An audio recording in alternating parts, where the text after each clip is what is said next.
Sprit Squad did come back, only 2 members, you and Kenny, and I think Mm, my mind was like exploding with excitement because as you said earlier when we started this, the Sprit Squad deserved and should have had a longer run. You mhm. you lose to you lose to DX. Okay, that's fine. You're still a tag team. You could still go in the tag team division. Highlanders, I know you took on them a couple times. There was Mhm. not a lot of tag teams when you were in your first run. 2016, they split both brands up. They had a brand split. They had a tournament for the tag team titles. Suddenly the Oh Spirit yeah. Squad's there. The Headbangers are there. Like there Mhm. was an influx of tag teams. How did this come to be?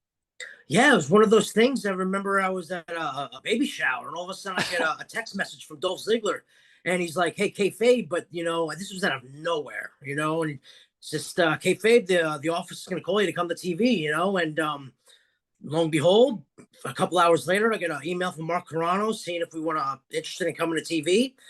Absolutely, let's get back to work. Let's do this.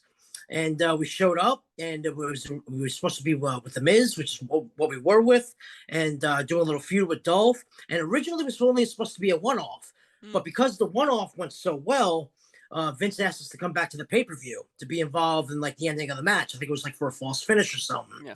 So we do our deal with the false finish, and now the writers are ecstatic about, oh my god, these guys got this reaction, who are like, and the writers were kind of confused who we were. I don't know if they really remember that we were those guys back in Hmm. 2006.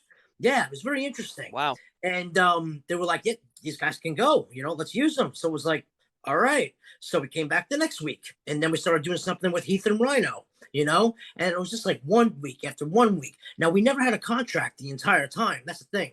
And it was very unheard of. And I think it was Mike Kyoto who came up to us or went up to Kenny, and he's like, dude, like, what's going on? He's like, you don't understand. I've been with this company for years. And he goes, no one ever gets a live microphone that's not under contract, and in the middle of the ring.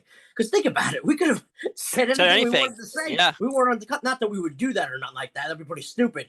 But it wouldn't do good for business for anybody. But the fact of the matter is that was the situation we were in. But they would tell us the contracts are coming, boys. The contracts are coming, boys. And it was one of those things. Just kept on waiting week after week after week. And then we had I think it was like my first ever, by the way, like 15-man tag team match or something like that. It was ludicrous. There was guys all over the place. And, I was in that ring, and I don't know, something just didn't feel right. I was looking around at the arena, I remember, and I'm like, I don't know. I just don't know, because we were just waiting for the phone call every week, Yeah. and that was just the last show. And we never got the call after that. We didn't get a reason why, not a text message, not an email. It was that's just how it works. Yeah, yeah, yeah. They used it for what they could use it for, and we never got jobs out of it after that.